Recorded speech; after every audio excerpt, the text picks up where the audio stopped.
So with Six Rivers Iceland and the project that's ongoing here, and it's important to understand that it's a not-for-profit organization. So it's an organization where the profits from the fishing goes into conservation of the stock of Atlantic salmon, and that's a nice place to be, where we essentially try and help the species that we really care for and there's so much interest in our rivers here. And why is it important? I mean, we think about Atlantic salmon on the sort of global scale, and it's important with the context here because Atlantic salmon is a species in steep decline and has been since the late 80s. Really, it's just been a continuous decline in the stocks across the North Atlantic. Not every river is experiencing declines, but across the board, when we look from west to east, north to south, it is really a stock of Atlantic salmon that has declined dramatically over the last 50 years. And that's the context where we always need to see this through, and many anglers are starting to experience this with lower catches than they would sort of have been used to in the past, and it's simply an impact on the fact that there are less salmon in the North Atlantic than there used to be. In fact, we used to have, if we go back to the late 80s, the sort of best estimate of number of salmon, Atlantic salmon in the North Atlantic was north of 6 million, and now we're down near 2 million. So it's a huge reduction in the number of fish in the sea. The number one question, of course, that we all ask ourselves is, why is that? Why have we seen such a dramatic reduction in the number of salmon in the Atlantic? And the answer is really not clear to all of us. There is probably no one thing we can point our finger at saying that's the reason, because what's important to remember when we think about Atlantic salmon is that it's a migratory species that spans freshwater, where of course the adults come and spawn and lay their eggs, and the juveniles grow up until they're about 12 centimeters when they in the spring go to sea, and then they swim thousands of kilometers in the North Atlantic before returning to their native river again. So it's a species that's impacted by many different environments, from its home river, whether it's in the North East of Iceland where we are based, whether it's in Scotland, in Canada, in Norway. They're impacted, of course, by what goes on and the changes in their native river, but they're also very much impacted by what goes on at sea. And the one thing that we have experienced is that we have a few rivers around the North Atlantic that monitor how many smolts, as we call the juveniles when they leave the river, that leave the river every year, and how many adults are returning. And from that we can look at return rates, so essentially what proportion survive this this journey into the Atlantic and back again. And there has been quite a dramatic reduction in that since the late 80s.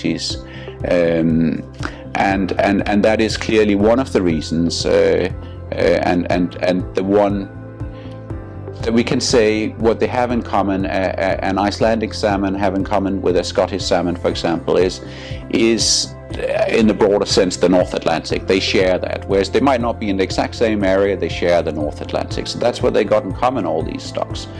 And things have changed at sea. It's not as favorable environment for salmon as it was in the early 80s, for example.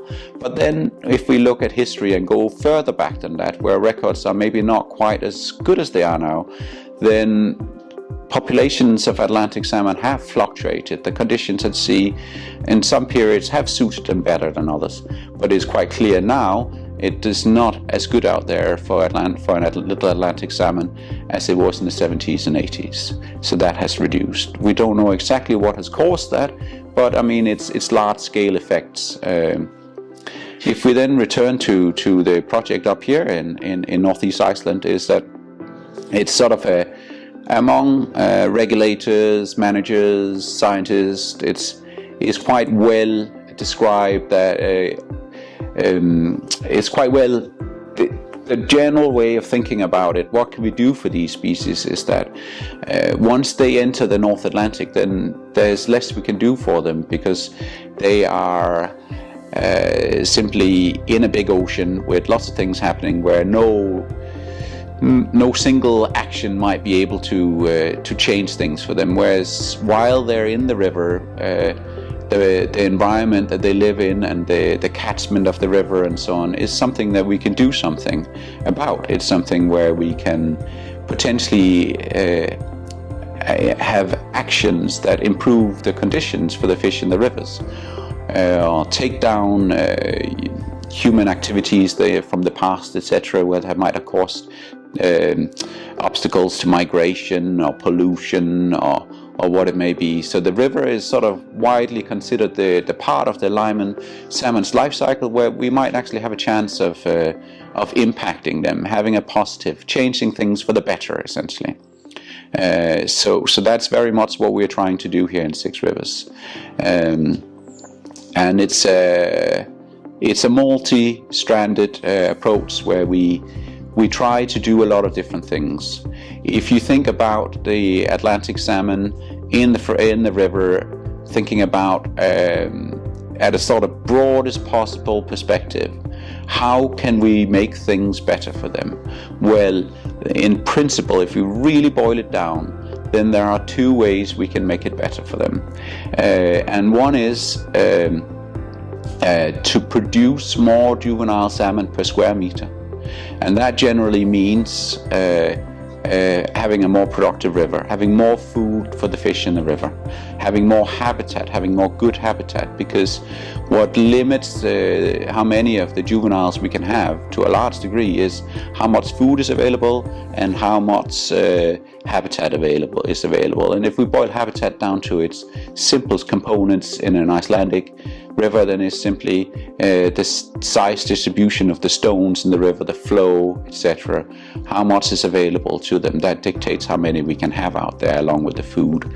Now, the other part of that equation is also we have predators that eat fish. That's very natural in an ecosystem. Of course, when there is a resource, then there are things that want to eat them. In North East Iceland, like many parts of Europe, in the 60s and 70s, North American mink were introduced to the country, not to the countryside, but for fur farming. But of course, like any of these species, some escape. And in fact, there the situation was that by the early 70s, we had mink spread all over Iceland and causing terror, if you like, to especially the bird, because we have to remember these are ground nesting birds in Iceland where there's virtually no trees. And it is one of the few, from our perspective, one of the few fish predators in Iceland that actually stay here year-round. The other birds, the birds that feed on salmon in our rivers here, juvenile salmon in our river here, they're here in the summer and then they migrate away when the weather gets rough.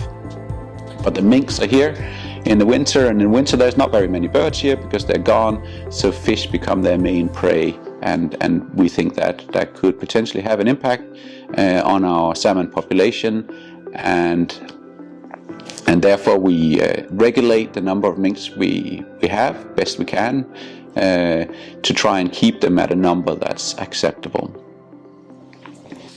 So that's when we look at how many salmon can we have per square meter, if you like. The other way you can look at it is increasing the amount of habitat available. And how do we do that? Well, there are many ways of doing that, but Iceland has got a young geology, and the vast majority of salmon stocks, the upstream limit of where they go in rivers is dictated by waterfalls. Iceland's got a lot of beautiful waterfalls, and whereas adult Atlantic salmon are very good at leaping, there is limits for what they can migrate up past. And one of the things that we have been doing, and has been done up here for years, and not just in Iceland but many places, is to introduce fish ladders that makes it possible for adult salmon to migrate upstream of these waterfalls. And what that does, it introduces new habitat that wasn't previously available for the juveniles to utilize, and that is now available. And in some areas where we open up the rivers, and therefore we have more square meters, if you like, or square foot, whatever unit you want to work in. There's more area for juveniles for habitat and food, and that should, in the long run, increase our populations up here. In terms of increasing the number of juvenile salmon per square meter, another big initiative that we're doing up here is that we are planting trees. We're planting native broadleaf trees here in Iceland, and what we need to think about, the better way of putting it, for the visitor of Iceland today, they'll come to a landscape where there are virtually no trees. It's marvelous to be able to see far, etc., but the fact is that when the Vikings arrived here over 1100 years ago, the estimate is that between 25 and 40% of the country was covered in a native birch.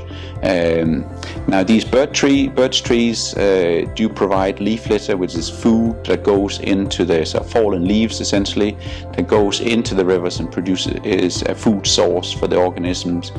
The invertebrates that live in there, which then is also fish food. So what we are undertaking here at Six Rivers is a very ambitious tree planting program, where we are planting hundreds of thousands of native birch and willow, and have been doing that for a couple of years, and with the aim of getting to 1 million trees per year in 3 years' time. And we're doing that to increase the biomass going into the river, producing more food for the ecosystem that is the river, so the invertebrates that eat the leaves, and then of course their fish food. But it will also have some broader scale ecological impacts, where it's going to create microclimates around the trees when eventually they grow big enough, because trees grow very slowly in this environment up here.